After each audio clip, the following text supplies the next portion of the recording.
Ever wondered if your advertising dollar is really working for you? If your ad would have been here, you and more than 4 million people would be listening to it right now. Contact ads at xzoneradiotv.com. All Hit Radio.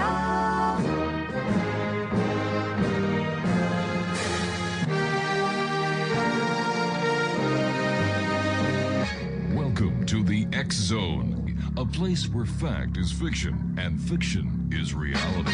Now, here's your host, Rob McConnell.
Rob McConnell, host. From Canada to the world, the search continues on the X Zone.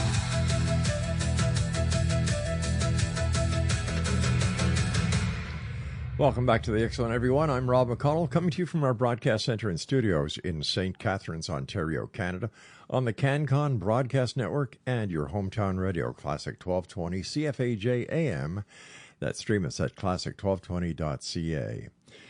Now, what if humanity's true story has been hidden from us, X Zone Nation? What if the myths of ancient gods descending from the heavens, the impossible stone structures scattered across the globe, and the mysterious symbols carved into ancient artifacts are actually evidence of contact with extraterrestrial intelligence thousands of years ago? Well, tonight we explore one of the most controversial and fascinating mysteries of our time, the possibility that ancient aliens helped shape human civilization. Joining us this hour is researcher and investigator Bennett Vonderheide, creator of Ancient Alien Stones, where he examines mysterious carved stones, ancient symbolism, megalithic structures, hidden history, and the growing evidence suggesting humanity may not have been alone in its earliest development stages. From the pyramids of Egypt to the impossible stonework of South America, to ancient legends to sky beings and forgotten civilizations, tonight we'll journey around the world of mystery, ancient sites, extraterrestrial theories, hidden archaeology discoveries, and much more. So fasten up your seatbelts, open your minds, get your coffee ready, and prepare for a journey into the unknown. Joining me now is Bennett Vonderheide. And Bennett, welcome back to the X Zone. Thank you, Rob. I love that song. It was powerful. Oh, thank you, my friend. I appreciate that.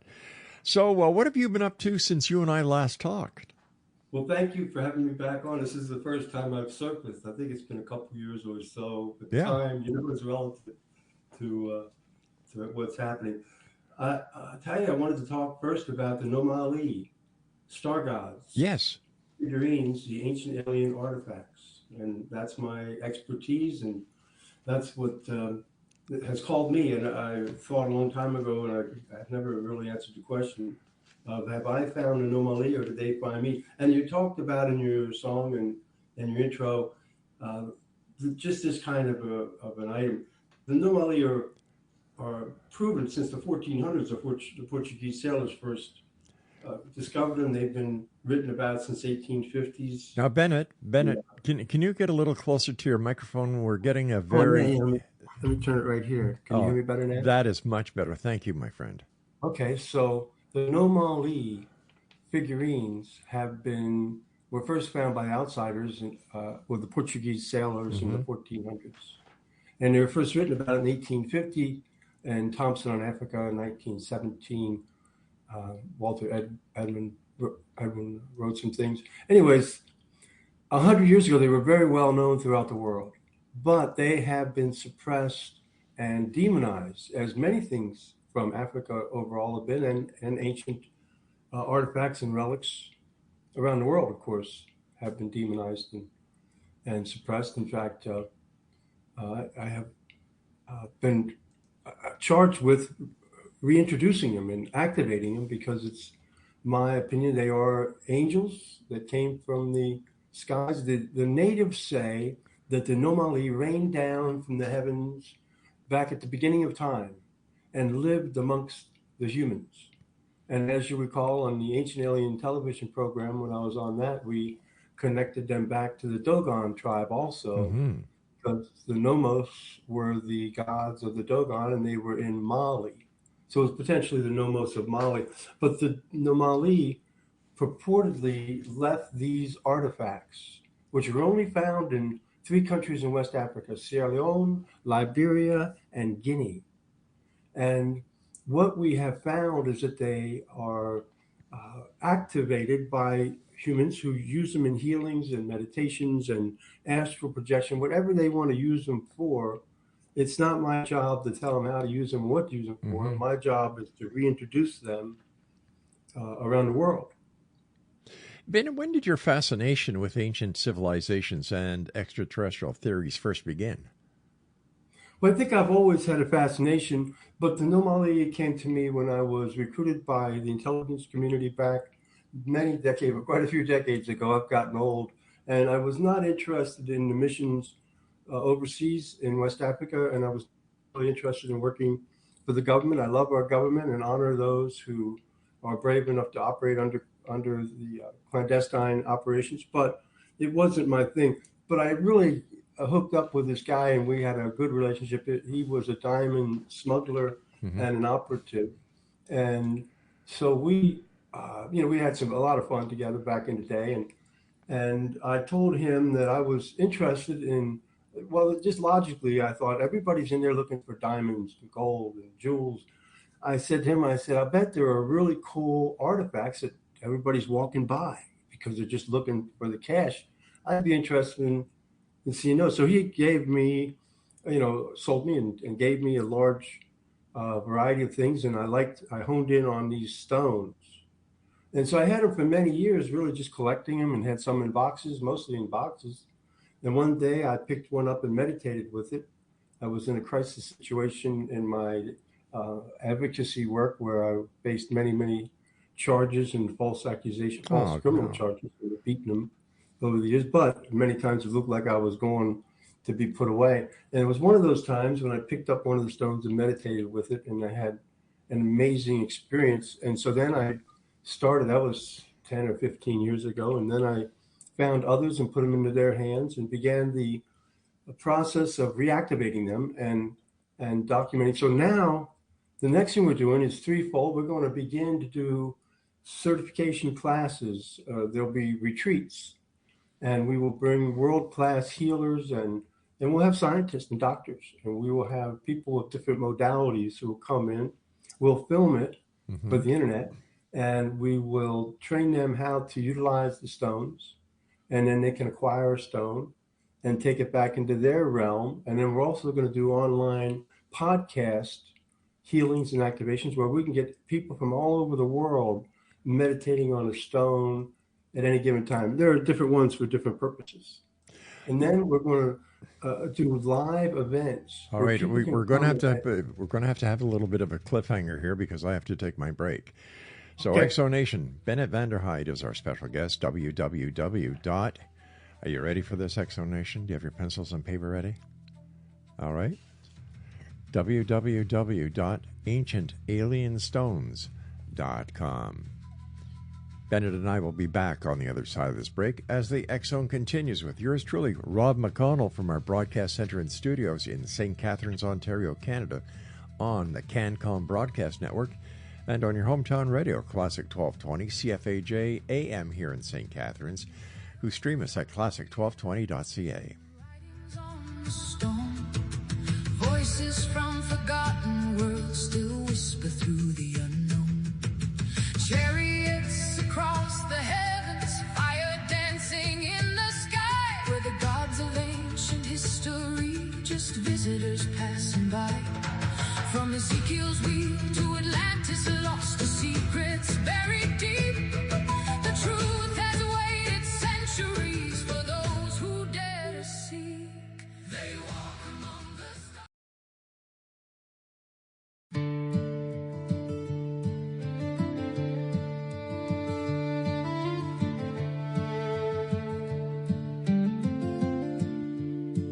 They say Mandela died in prison back in 1983. Yet history books keep telling us he lived to set men free. How could millions all remember a world that never was? That single strange collective memory started all the buzz. Now people talk of timelines, worlds colliding in the night.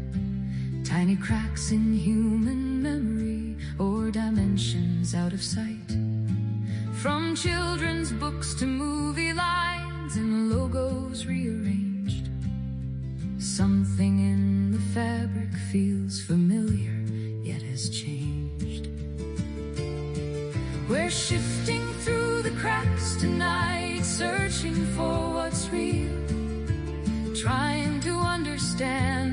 things our memories still feel?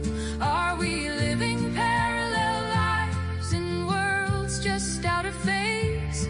Or is the human mind rewriting yesterday's old days? Welcome back, everyone. Bennett Vonderheide is our special guest. We're talking about ancient stones. Ancient stones that could be proof that there were other civilizations prior to what we call our history, and that we had been visited and we had been helped in our evolution by those ETs. And I'm sorry I had to cut you off before to go to the break. Bennett, please continue. Yeah, I wanted to tell you the last two elements of our component, and I'm really interested in what you think.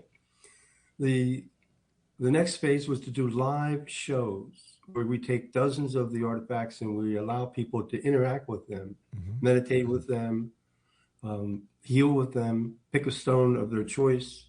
And I'm really excited about that. And all these things, of course, again, will be filmed for potential documentary or just for shorts on the internet.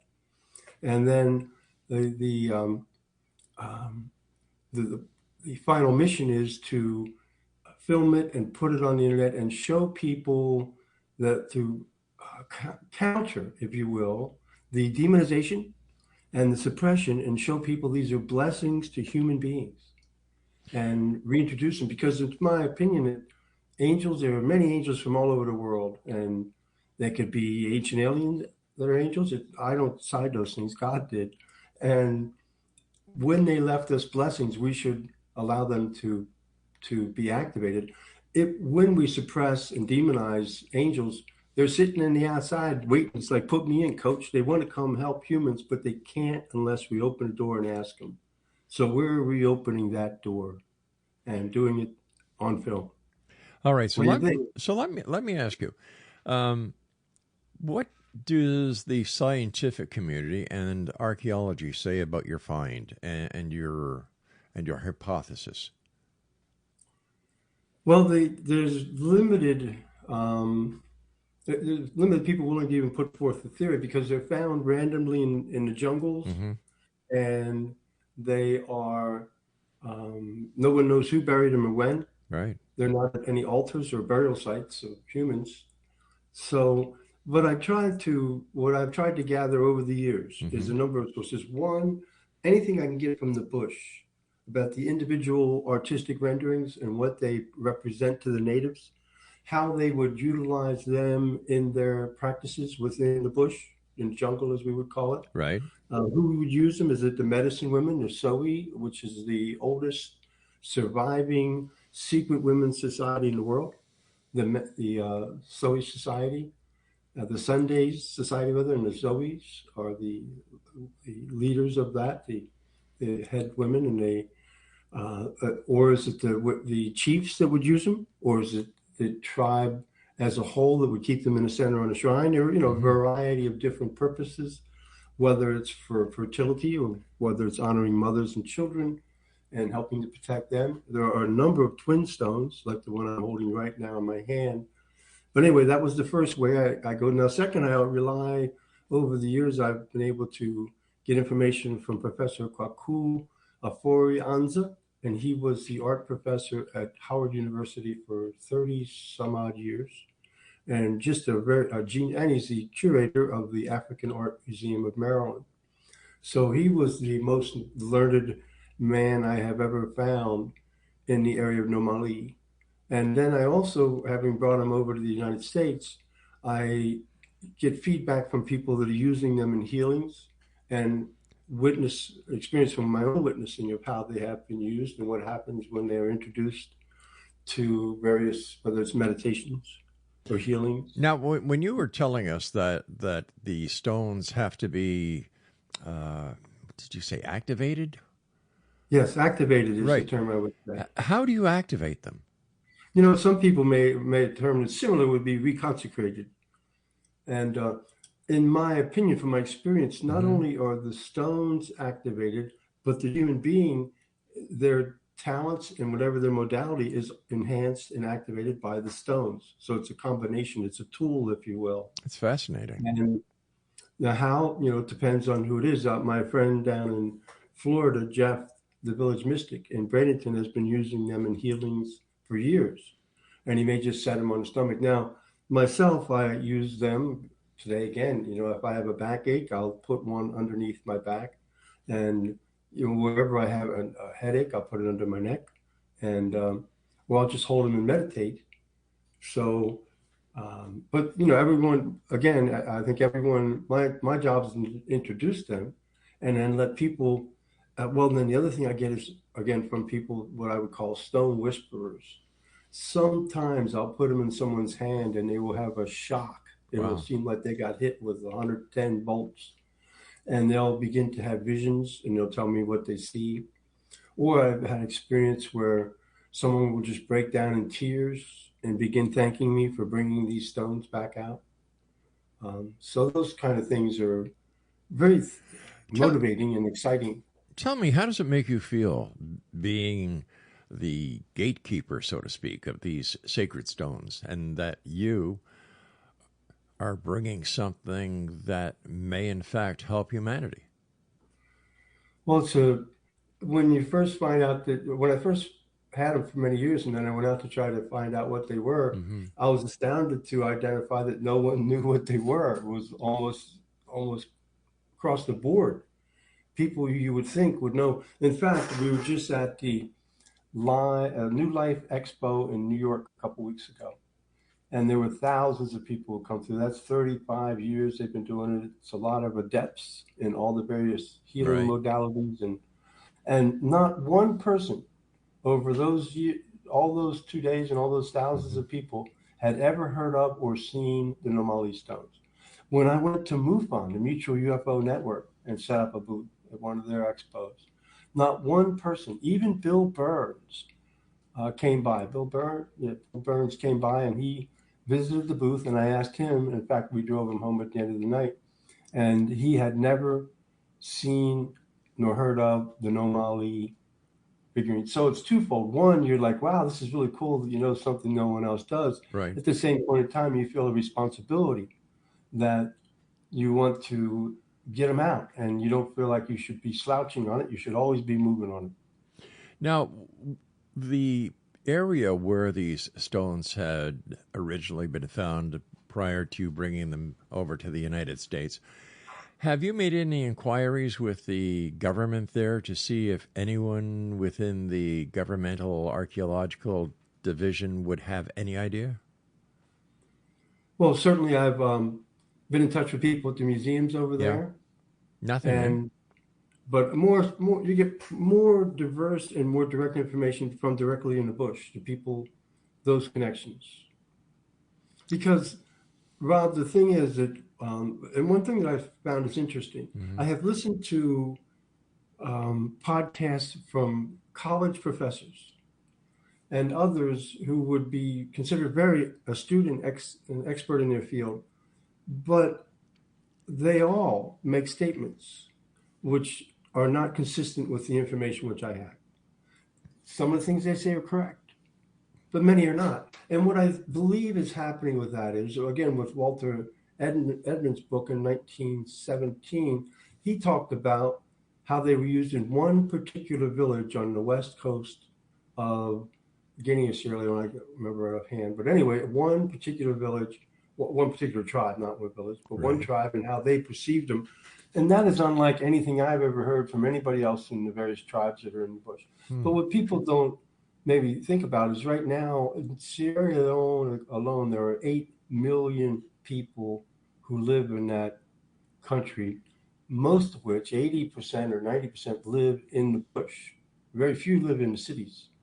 And amongst those are tribes and chieftains that can have 10,000 or 100,000 members, natives in those, and so they all, just like we are, Rob. We may be from the United States, but we have different customs here than we do in California. In fact, I was raised Roman Catholic, and the Roman Catholic Church in Ohio was different than one in Jersey and different than the one in PA. Yeah.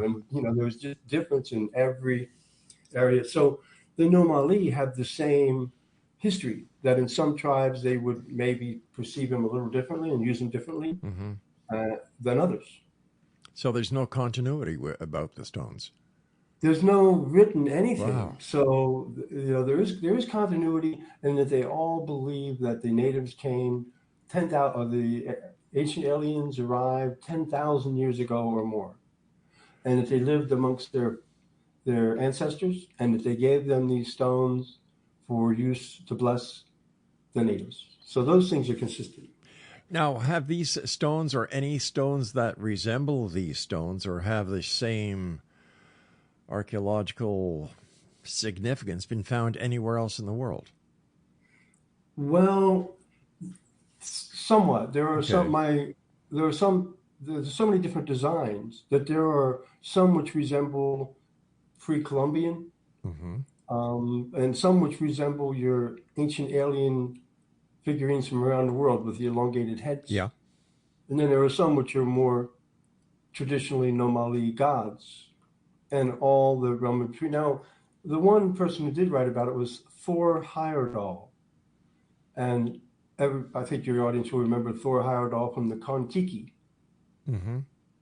And that was the boat that proved that it was possible that the South Americans found the Polynesian islands. He set adrift on a boat with some other World War II crazy guys, and they drifted thousands of miles with the same kind of boat you would have built 2,000 years ago with the same materials and everything. Anyways, he was the first one to explore Easter Island. And few people know this, that not only were there the huge stones on Easter Island, there were small figurines found in caves. Really? And some held by families. All right, stand Now, by. Stand by. Whoa, slow down, my friend. I know this is exciting information, so we're going to have to take another break. And when we come back, let's continue this. You got it, thanks. All right. Exonation, our guest this hour is Bennett Vonderheide, and if you'd like to visit his website where you can actually see some of the stones that we're talking about tonight, go to ancientalienstones.com. This is the X Zone. I'm Rob McConnell. Bennett and I return after this break, right here on the CanCon Broadcast Network and your hometown radio, Classic 1220 CFAJ AM, here in St. Catharines, streaming us at classic1220.ca. Mandela died in prison back in 1983. Yet history books keep telling us he lived to set men free. How could millions all remember a world that never was, that single strange collective memory?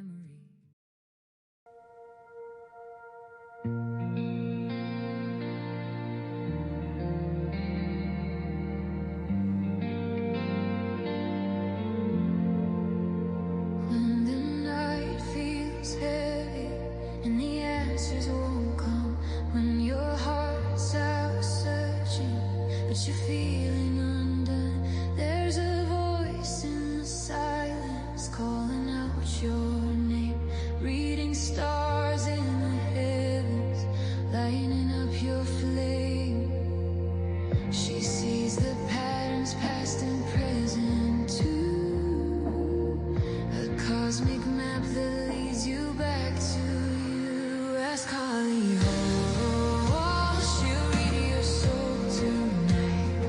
Through the stars, she'll bring your truth to light. From the past to the future, every rise and fall, find your path. Just ask Holly Hall. Bennett Vonderheide is our special guest. AncientAlienStones.com is the website. And when we last were chatting before I had to take that break, we were talking about the stones, the small stones that were also found on Easter Island besides the megaliths that we all are so familiar with. Yes, so Thor Heyerdahl led the first expedition on Easter Island and found these small stones. And he wrote in his book related to that they were the closest thing to the Nomali stones which he had seen in West Africa.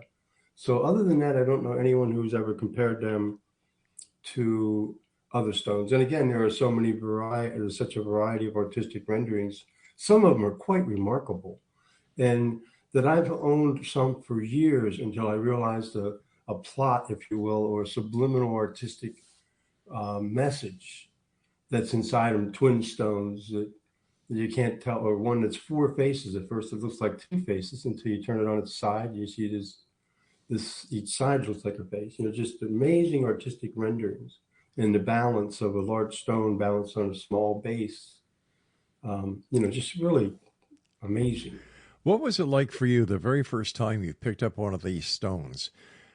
And what did you do? Did you hold it? Did you have any idea whatsoever what was going to happen to you holding this No, stone? I know I was facing some major crisis at the time. I believe I was looking at, again, false charges, which again I've beaten many, many over the years and been vindicated. Right. But when you're going through it for a couple of years, it's still you're facing the time.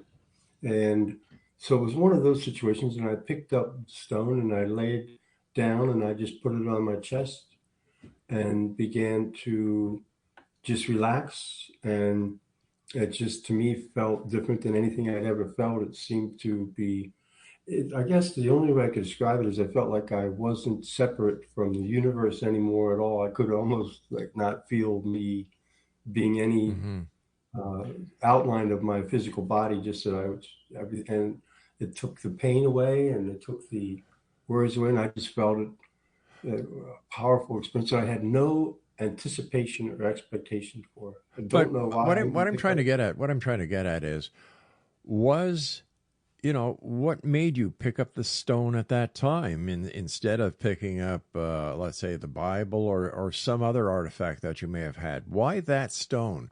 Is it possible that the stone sensed what you were going through and it basically said in a subliminal formation, hey, pick me up, I can help you? Yeah, I have no plan of picking it up. I have no reason why I picked it Yeah. up. It had been sitting on my dresser for a long time till then, and it was just that. My hand reached out and picked it up and said meditate with it. And then the other ones I just began to use and had similar experiences, and then gave them to other people and watched them have amazing, phenomenal experiences. And that's been motivating me to get them out there and let everybody see that and experience and be blessed. And sometimes I do, I certainly do pick up the Bible. I have my Yeah. Joel Osteen cube right here, and I'm not limited on what I avail myself of. Yes. No. And Why was you? I just used the Bible as an example. yeah.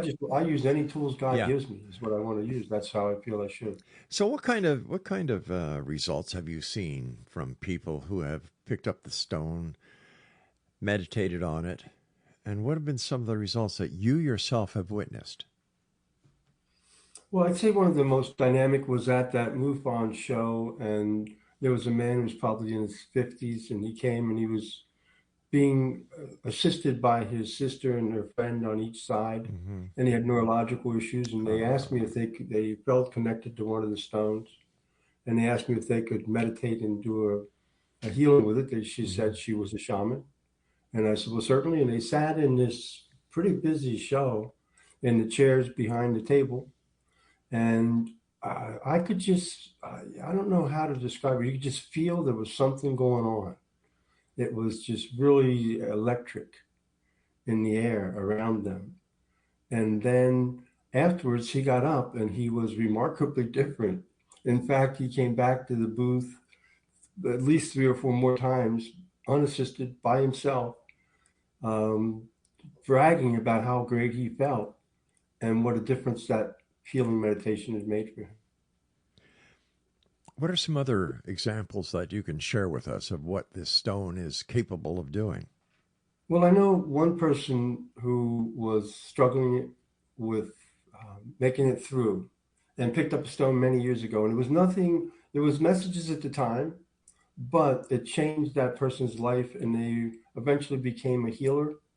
And it was certainly part of the change. In fact, on the New Life Expo in New York, this person was a speaker, and they spoke and meditated. They did a meditation with astral projection and just an activation, a soul activation, and a DNA activation, they call it. It's not my area of expertise, but she's very, very powerful in that. And she used the stones in the front of that room. There were probably 80 or 100 people there.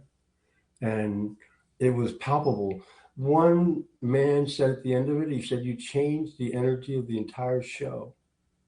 And there were people who, when they came back from the trip, were just changed. And there were people who called her days later and said that their lives had been impacted, and they were sometimes all good, but sometimes shaken up for a little bit. But can you give us any examples of healings that have nothing to do with what I consider to be a pre-selected group of people? Because people who go to these kind of conferences, they want to believe. They're ready for the picking. So anything on the outside where people who have been skeptical, if I can use that phrase, who have picked up the stone, and to your knowledge, because you were there when this happened, the stone changed their life in one way or another. I don't have any experience or any testimonials in that regard. I certainly look forward to engaging the scientific community and the medical community and observing when we do these things on camera and getting their opinions, yay or nay, and let people again decide for themselves which way they want to think. And as you said, people are predisposed in both directions, aren't they? So it wouldn't be surprising if you might have to find an open-minded member of the AMA, which are out there. I wasn't particularly seeking examples from the scientific or medical community. I meant skeptics from John Q. Public. You're at one of these events. They're totally skeptical. They pick up the stone, and something happens that after their experience with their stone, dang. I haven't seen that. No way. I would say that the skeptics stay away. I would say that if anything, maybe they don't want to give it a try, or they want to prove their disbelief by not even acknowledging that these things are there, if you will. So that must be very frustrating for you. Not really.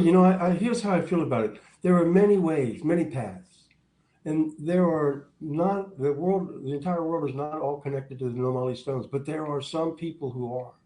And when they touch a stone, if it's one that's, in my opinion, designed to be in their hands, for them to be the steward of, you can see their whole overall demeanor and their energy just shift.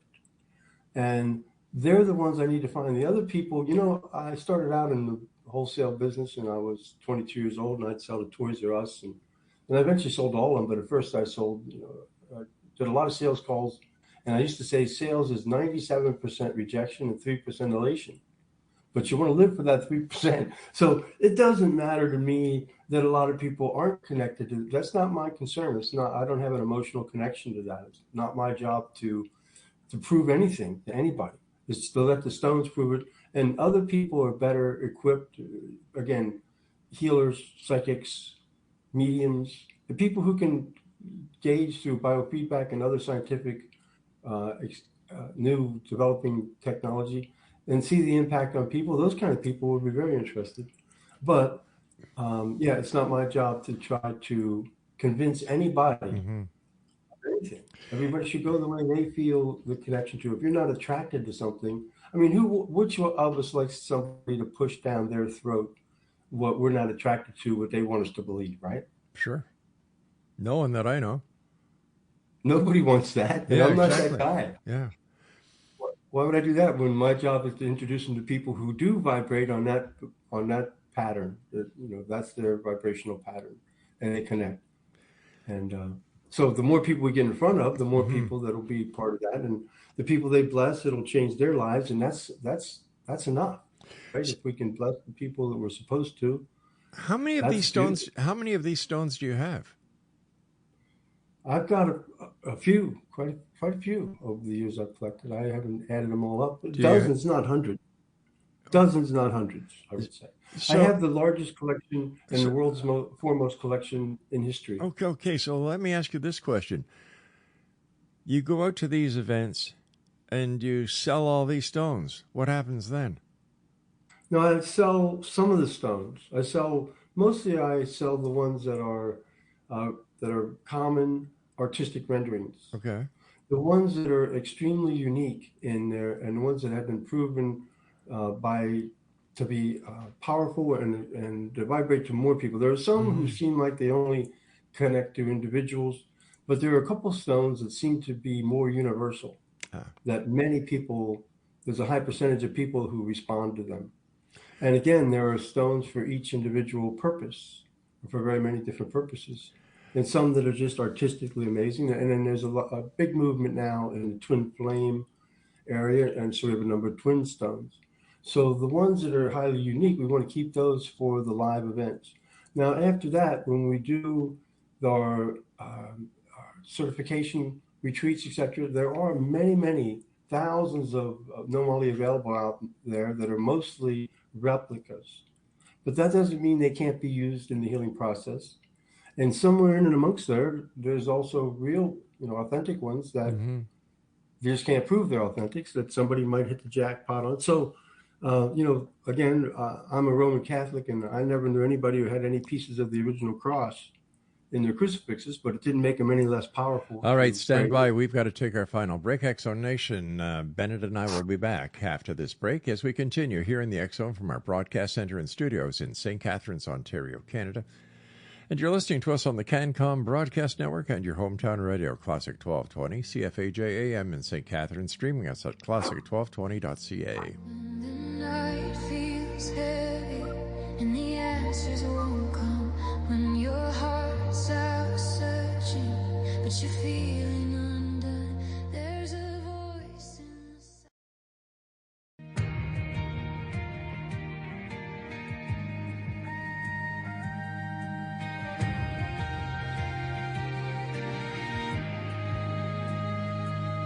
Sirens in the distance, flashing through the night, running into danger while others take flight.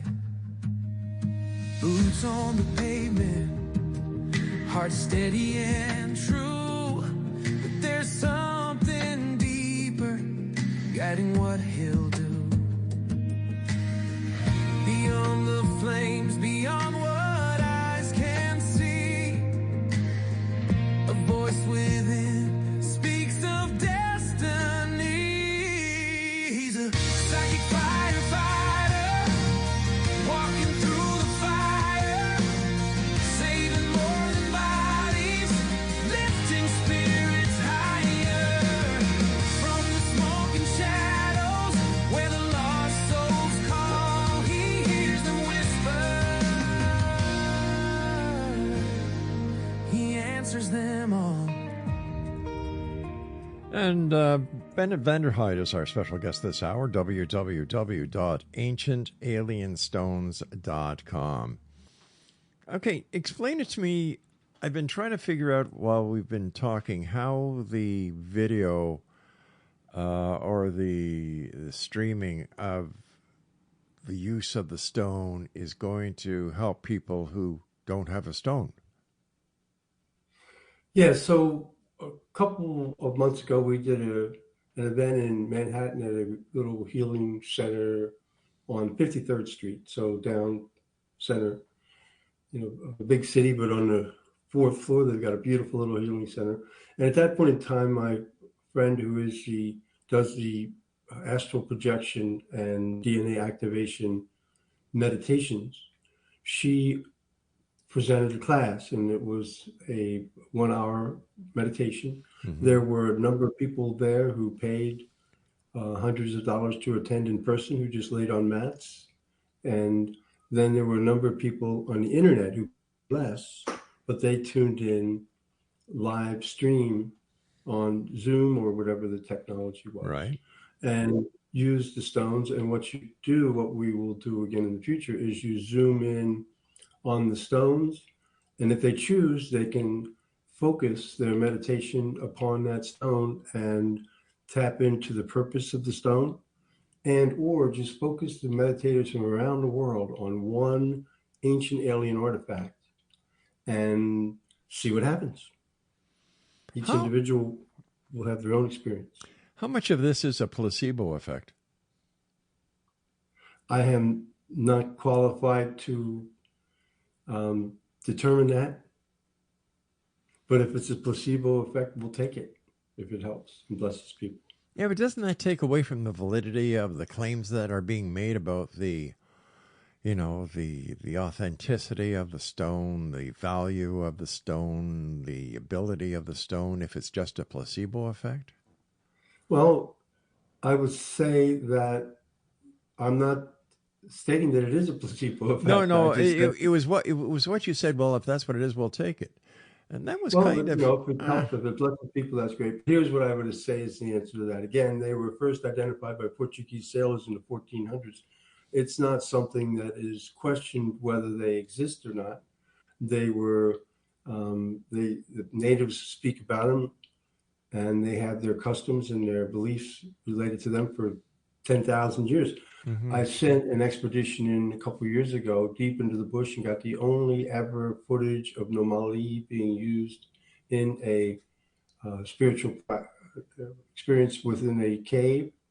And also the chief went online and they tell he speaks of the fact that this stone was brought thousands of years ago to the tribe, and that it's been used by the fathers and the fathers before that. So I go more with what the natives say. They don't really care if we're impressed by their stories. They just know it and say it as if it's fact. And this, again, crosses over millions and millions of natives through 3 different countries that are disconnected in many ways. Okay, now that brings up a very, very interesting question. If the ability of people simply to meditate and focus on the stone, why would anybody have to go to any of these events or watch the video or listen to a podcast in order to connect with the stone if they don't even have to be there? All they need to do is have the intent to connect. Well, I would think that one is going to be more potentially powerful than the other. How? To physically touch. Yeah, but you see, when you're doing your videos, you're not physically, the person watching isn't physically touching. Well, that's going to be a live podcast. No, they're not. Yeah, but still, how, I guess that depends on if you consider the fact that if a lot of people focus on one meditation at one point in time, is there energy created? I don't, I am firmly amazed at the Muslims when they turn every day, all of them around the world, and face to Mecca. And I can only imagine what power is created by that uniform, connecting to God, connecting to the higher powers by all of them at the same time. I mean, that's just to me. And the history of mankind spiritually rising together as groups in all civilizations certainly is. Yeah, well, sure. I believe in I believe in the power of prayer as well. It's well known, it's well documented that when people pray on a focused object, that, for example, a congregation in church is told that one of the parishioners is not feeling well, or there's problems in their lives, and they're asked to pray for them. And you've got these people in the church who believe and pray for this person, and there's documented evidence that it really does help. But what I'm trying to get at is, you have these stones. You want to have these video and these streaming events. The people who are the audience don't actually get to touch the stone. All they do, as I would imagine, the person who is leading the meditation will help guide them towards to focusing on the stone. So if people know that the stones are out there, do they really need to watch this event? Do they really need to hear the podcast? Why can't they just, in their mind, focus on the stone and meditate? Well, I'm sure there are some who could, but again, I would contend that a group of people from all around the world, anywhere, if they meet on a cosmic level at one point in time and meditate on one concept, there is a connection. Yeah. And so, but that's just my opinion. And I would also say that's just my opinion, but I believe that there are angels all over the world that have been arrived in all different cultures, and they name them whatever they want. Yeah, well, In this I they call still, them Nomali. So I still I'm think you're missing my point. I still think you're missing my point. My point is, I'm sure when you have these streaming events, you're not going to do them for free, are you? no. Okay, so here I am, a member of John Q. Public, and after listening to this broadcast, people around the world will go to your website, see what the stones look like. And then after hearing us talk, well, they'll say to themselves, well, geez, all I need to do is focus on the stone, meditate, and that will be the same. I would encourage them to do that. Pardon? But I would also encourage them to consider this, that when we put them into hands, there are already people that are doing this who have thousands of people. Yeah. It's my understanding they're influencers, they would call them in today's world, who, like yourself, but instead of having an ongoing talk show, they have a meditation where they lead the group through a healing meditation, or again, an astral projection or a psychic experience. And those are already occurring. So my contention is we're going to put the stones into those people's hands and we'll see what happens. From my experience, am convinced that people are going to be excited to have some new, people connect to crystals. They connect to many different things. So this is a new opportunity, and to avail themselves of, to be part of that and introduce their circle to it and give it a shot and see if it connects. People connect with prayer beads. They connect with, you name it, like you said, crystals, chimes, whatever. Whatever floats their boat, whatever works for them works. And I think in today's world, we certainly do need all the help we can get. Yes. And some people really get excited. Like I said, the woman who actually broke into tears and thanked me for bringing them to the show and revealing them. And a lot of people that I've run across have a vitriol, a positive reaction to connecting to the stones. And that's, I think, a big motivation for me. So how are you going to... I'm not trying to convince anybody. I put them out there, and what happens after that is up to greater powers than me. So how are you going to let people know that you're not a person who is selling snake oil, that you truly believe in what you're telling them? Well, I put myself out there pretty well, and I'm going to allow the results from the interface between the stones and human beings. That's going to speak the volumes. And I love the idea, again, of the evaluation and review and analysis of people from all realms, whether it's positive or negative. I don't have a say in that, and I can't, as you know, it's very important in life to do the work and release the results. So for whatever reason, I'm in this place and no one else is. And if I don't do this work, I don't know of anybody else who is. And that's really all that matters to me, right? Plus, it's an income for you, right? It hasn't been yet. It's been an expense for a long time. But you're hoping to reap on your investment. Absolutely. I'm an American entrepreneur. Always have been.